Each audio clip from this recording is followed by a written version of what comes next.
Salam rekan portal, salam sehat dan salam sejahtera untuk kita semua. Jumpa perdana di channel portal.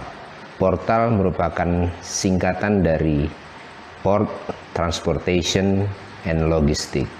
Karena channel ini didedikasikan untuk memberikan informasi dan pengetahuan tentang hal-hal yang terkait dengan port, transportation, dan logistik. Port atau pelabuhan merupakan lokasi yang dikelola secara khusus sebagai tempat untuk menaikkan manusia atau memuat barang ke sarana pengangkutnya untuk selanjutnya akan ditransportasikan. Dan juga sebaliknya, pelabuhan sebagai tempat untuk menurunkan manusia atau membongkar barang dari sarana pengangkutnya setelah sampai di tujuannya. Pelabuhan umumnya dapat berupa pelabuhan laut ataupun pelabuhan udara.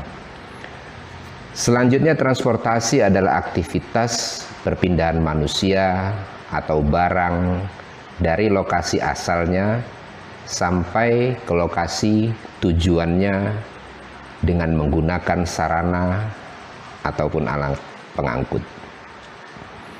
Adapun logistik adalah proses perencanaan, pelaksanaan, dan pengawasan dalam perpindahan manusia atau barang, yaitu agar aman, tepat waktu, efektif, dan efisien. Dalam tayangan perdana ini menghususkan pembahasan terkait dengan freight forwarding yang erat sangat kaitannya dengan kegiatan di pelabuhan, dengan kegiatan transportasi maupun dengan kegiatan logistik.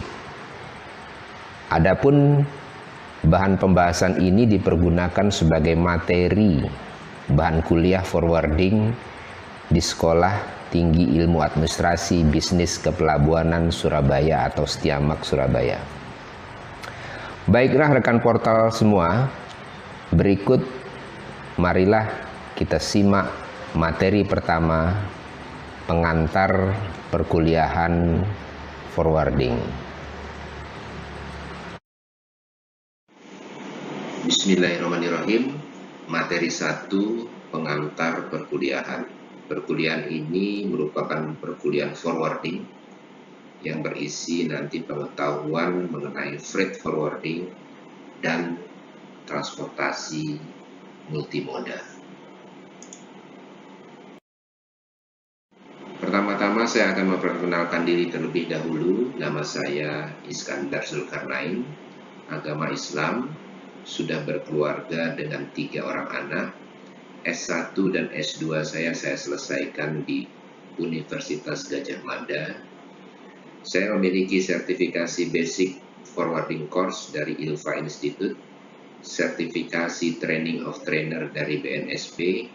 Saat ini dosen Setiamak Barnawati Surabaya, mengajar mata kuliah Seminar Kebijakan Bisnis Pelabuhan, mata kuliah negosiasi bisnis, dan juga mata kuliah forwarding ini. Saat ini masih aktif sebagai pegawai Pelindo 3 Surabaya. Adapun alamat email saya adalah iskandar.z@setiamak.ac.id.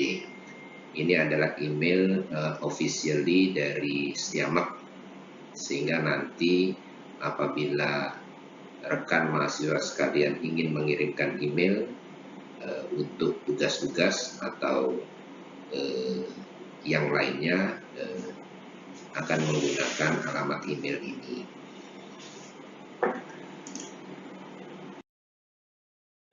Selanjutnya chapter 1, rencana pelaksanaan perkuliahan. Ada beberapa pokok bahasan. Yang pertama, pokok bahasan mengenai pertemuan dan materi perkuliahan, kemudian juga pustaka perkuliahan, Kemudian syarat dan ketentuan perkuliahan.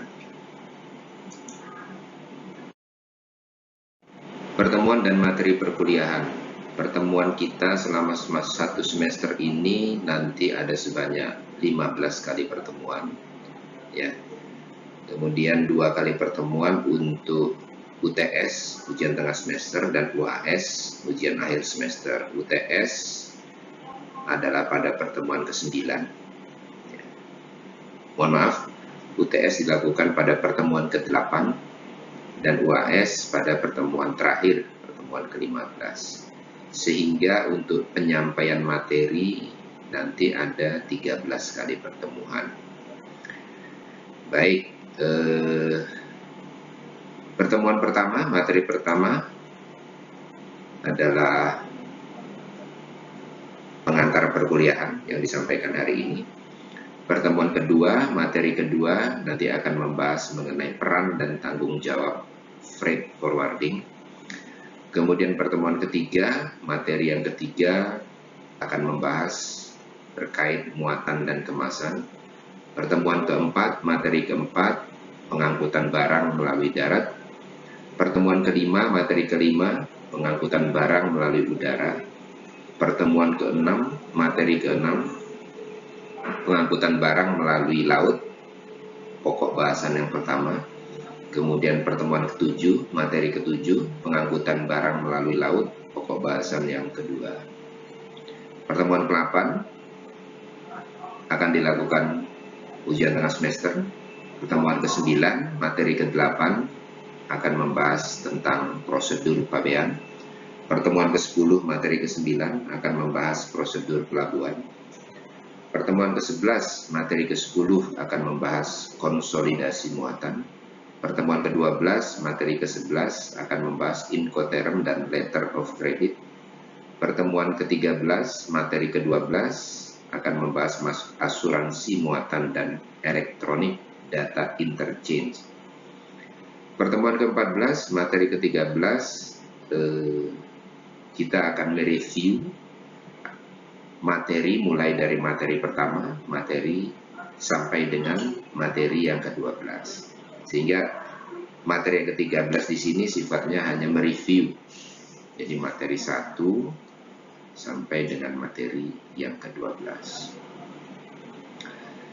Nah, itulah tadi rencana pertemuan dan materi perkuliahan kita. Selanjutnya ada beberapa pustaka perkuliahan ya, yang dijadikan dasar dalam penyampaian materi pada kuliah ini. Ya. Yang pertama dari buku pengetahuan dasar tata laksana freight forwarding karangan Noh Idris Rono Sentono.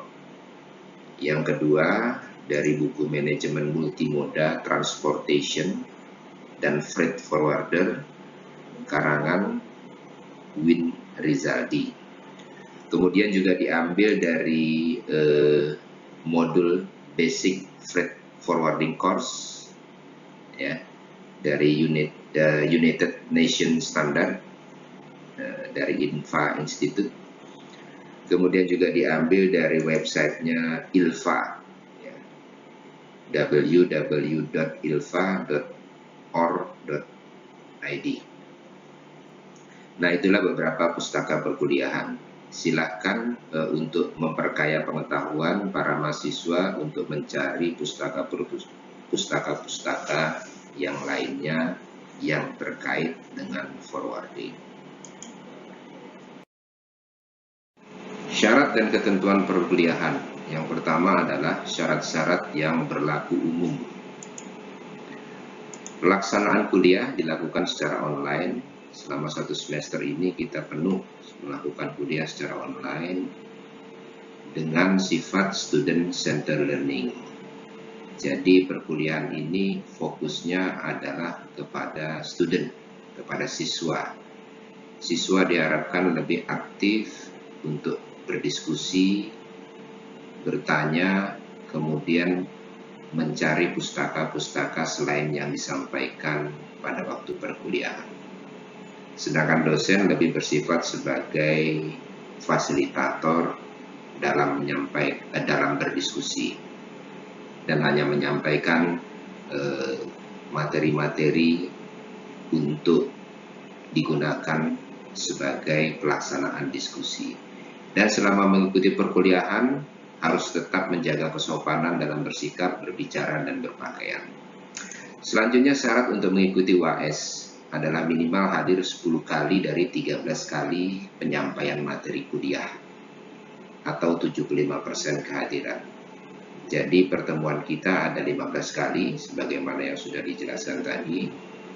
2 kali pertemuan untuk 1 kalinya untuk UTS dan 1 kalinya lagi untuk UAS, sehingga ada 13 kali pertemuan penyampaian materi. Nah, dari 13 kali itu minimal harus 10 kali hadir sebagai syarat untuk ikut UAS. Selanjutnya, kehadiran dibuktikan dengan mengikuti kuliah dan mengisi form absensi melalui Google Form sesuai jam kuliah yang telah ditentukan, dan setiap kehadiran akan mendapatkan nilai 7,69. Jadi setiap kehadiran akan mendapatkan nilai 7,69. Apabila 13 kali pertemuan hadir, nilainya 100. Kehadiran dibuktikan dengan mengisi form absensi. Keterlambatan pengisian form absensi adalah maksimal 15 menit setelah jam kuliah berakhir. Selebihnya dianggap tidak hadir. Kemudian, karena student center learning, maka keaktifan setiap rekan mahasiswa diharapkan pada waktu perkuliahan. Keaktifan di sini adalah aktivitas mahasiswa dalam mengajukan pertanyaan, atau ikut memberikan jawaban, atau ikut berdiskusi sesuai konteks materi yang dibahas. Dan setiap keaktifan akan mendapatkan nilai +1 yang sifatnya mutlak. Mutlak di sini nanti saya jelaskan di penjelasan berikutnya. Jadi dosen tidak akan melihat apakah pertanyaan itu berbobot atau tidak. Ya. Yang perlu diperhatikan adalah jangan asal bertanya, dan kalau bertanya jangan asal. Ya. Jadi sesuaikanlah dengan konteks materi yang dibahas. Keaktifan ini yang diharapkan, ya, selain bertanya juga ikut berdiskusi. Mungkin ada teman yang lain bertanya, kemudian juga ikut memberikan jawaban atau memperkaya jawaban, ya, berdasarkan mungkin pengalaman atau pengetahuan yang dimiliki oleh masing-masing mahasiswa.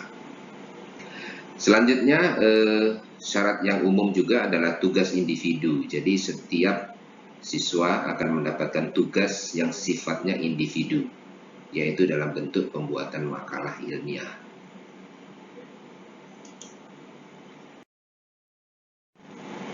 Nah, persyaratan mengenai tugas individu. Setiap siswa bebas untuk menentukan judul makalah dengan pokok pembahasan yang terkait dengan materi kuliah. Jadi materi kuliah kita sebagaimana sudah dijelaskan tadi ada 12 materi. Ya, mulai dari materi 1 sampai dengan materi 12. Ambil contoh, salah satu materinya adalah prosedur pelabuhan. Ya. Jadi setiap siswa boleh mengambil pokok pembahasan tentang prosedur di pelabuhan.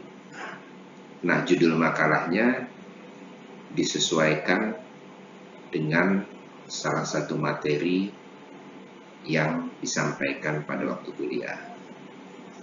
Ambil contoh, sebagaimana saya sampaikan tadi, prosedur di pelabuhan. Ya, mungkin judulnya adalah peranan freight forwarding dalam percepatan bongkar muat barang di pelabuhan. Salah satu contohnya demikian. Jadi sesuai dengan materi di prosedur kepelabuhanan. Kemudian metode penulisan makalah adalah sifatnya studi pustaka, jadi tidak melakukan penelitian. Ya, jadi tidak perlu melakukan penelitian di satu perusahaan, gitu kan, atau di satu instansi, gitu kan. Jadi cukup dari studi-studi pustaka. Ya. Studi pustaka, ambil contoh kalau tadi peranan freight forwarding dalam percepatan bongkar muat di pelabuhan, ya carilah pustaka-pustaka yang berkaitan dengan itu. Nah, kemudian sistematikanya pertama daftar isi. Ya. Selanjutnya bab 1 pendahuluan. Ya. Pendahuluan ini berisi latar belakang, landasan teori, dan rumusan permasalahan. Selanjutnya bab 2 pembahasan, ya, berisi analisis kondisi permasalahan sebagai dasar untuk dapat membuat kesimpulan. Ya. Jadi pembahasan ini berupa analisis dari kondisi permasalahan yang sudah dirumuskan di bab 1. Kemudian bab 3 kesimpulan, berisi penjelasan ringkas dari hasil analisis yang kemudian menjadi jawaban dari permasalahan. Jadi penjelasan ringkas dari hasil analisis yang menjadi jawaban dari permasalahan. Yang terakhir daftar pustaka, karena sifatnya studi pustaka, disebutkan atau dituliskan di sana daftar pustaka yang dirujuk dalam penulisan makalah tersebut. Nah, selanjutnya makalah diketik pada kertas A4 dengan font Calibri 12, spasinya 1,5, maksimal 18 halaman. Maksimal 15 halaman. Jadi tidak perlu terlalu banyak, cukup padat dan singkat, ya. Maksimal 15 halaman. Selanjutnya apabila terdapat tabel atau gambar atau bagan alir diharapkan tidak melebihi 2 halaman. Tidak melebihi 2 dari 15 halaman tersebut. Tetapi apabila memang dirasakan terdapat tabel, gambar atau bagan alir atau flowchart yang cukup banyak, jadikanlah lampiran. Jadi 15 halaman plus lampiran. Oke, makalah dikumpulkan paling lambat sebelum pertemuan ke-14. Jadi sebelum pelaksanaan pertemuan ke-15. Ya. Mohon maaf, sebelum pertemuan ke-14. Jadi pada waktu pertemuan ke-14, semua makalah sudah dikumpulkan sehingga nanti dosen bisa memeriksa dan memberikan penilaian. Selanjutnya syarat mengenai kelulusan. Nah, sebagaimana diketahui, aspek penilaian untuk perkuliahan ini ada 5. Ya. Pertama, kehadiran, bobotnya 10%. Kemudian tugas individu dalam bentuk makalah, bobotnya 20%. Kemudian ujian tengah semester, bobotnya 30%. Kemudian ujian akhir semester, bobotnya 40%. Sehingga semua kalau dijumlah 100%, ya. Kalau dijumlah bobot-bobot ini masih semuanya menjadi 100%. Nah, aspek nomor 1 sampai dengan 4 ini ada bobot penilaiannya. Sehingga untuk aspek yang terakhir adalah aspek keaktifan. Nah, sebagaimana saya sampaikan tadi, keaktifan ini nilainya mutlak. Jadi plus 1, tidak dilakukan pembobotan. Ya, sehingga setelah keempat aspek penilaian ini dihasilkan, nantinya akan ditambahkan dengan keaktifan setiap mahasiswa, masing-masing mahasiswa. sehingga nanti bisa didapatkan total skor. Nah, dari total skor inilah yang nantinya akan menentukan lulus atau tidak atau nilainya seorang mahasiswa. Batas kelulusannya sebenarnya tidak cukup sulit ya, untuk untuk lulus, untuk batas lulus saja dengan nilai C, total skor yang diperlukan hanya 56 ya. Jadi kalau keaktifan tadi nilainya mutlak, setiap pertemuan sebanyak 13 pertemuan, setiap kali pertemuannya mahasiswa itu aktif, setiap kali pertemuan mendapatkan +1, kalau 13 kali pertemuan sudah mendapatkan nilai 13, sehingga untuk lulus hanya memerlukan tambahan nilai sekitar 43 saja untuk mendapatkan nilai 56 dan lulus. Tapi saya sebagai dosen mengharapkan seluruh mahasiswa tidak hanya sekedar lulus dengan nilai C, minimal bisa lulus dengan nilai B ke atas ya, minimal dengan nilai B. Baik.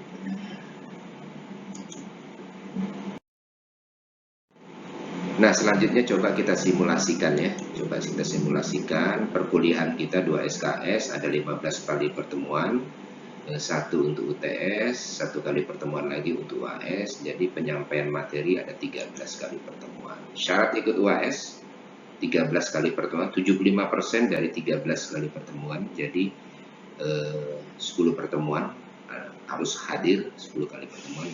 Nilai setiap kehadiran 7,69. Nah, di sini aspek penilaian sebagaimana yang disampaikan tadi ada 5 ya. UAS, UTS, tugas individu, kehadiran dan keaktifan. Yang masing-masing bobotnya 40% UAS, UTS 30%, tugas 20%, kehadiran 10%, dan keaktifan mutlak. Nah, coba kita simulasikan apabila seorang mahasiswa UAS-nya mendapatkan nilai 60 dikalikan bobot 40% sehingga skornya 24. UTS-nya juga mendapatkan nilai 60 dikalikan bobotnya 30 sehingga mendapatkan skor 18.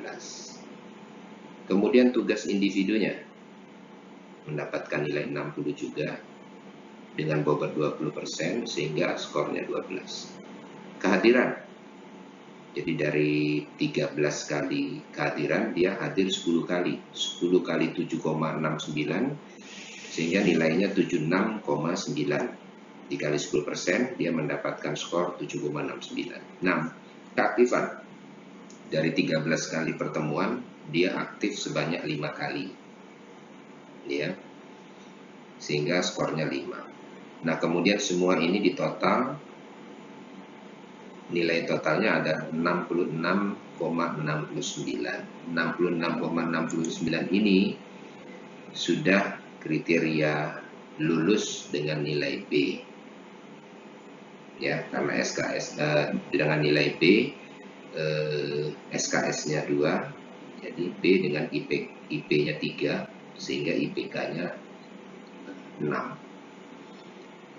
Nah, apabila keaktifannya ya di sini disimulasikan 5 ya. Misalkan dia setiap kali pertemuan dari 13 kali pertemuan, setiap pertemuan aktif. Nah, di sini nilainya bisa 13. Ya, 13 sehingga 66 ditambah lagi supaya menjadi 13 ya.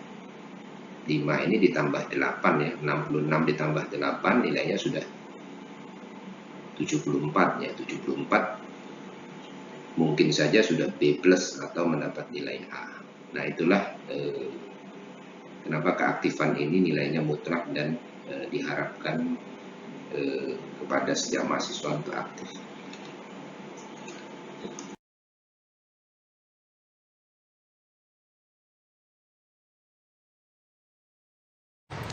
Itulah tadi penjelasan untuk rencana pelaksanaan perkuliahan forwarding yang akan dilakukan selama 1 semester. Silahkan rekan-rekan mahasiswa untuk mengajukan pertanyaan apabila dirasa ada hal-hal yang memerlukan penjelasan lebih rinci lagi. Rekan portal semua, marilah kita lanjutkan ke chapter yang berikutnya.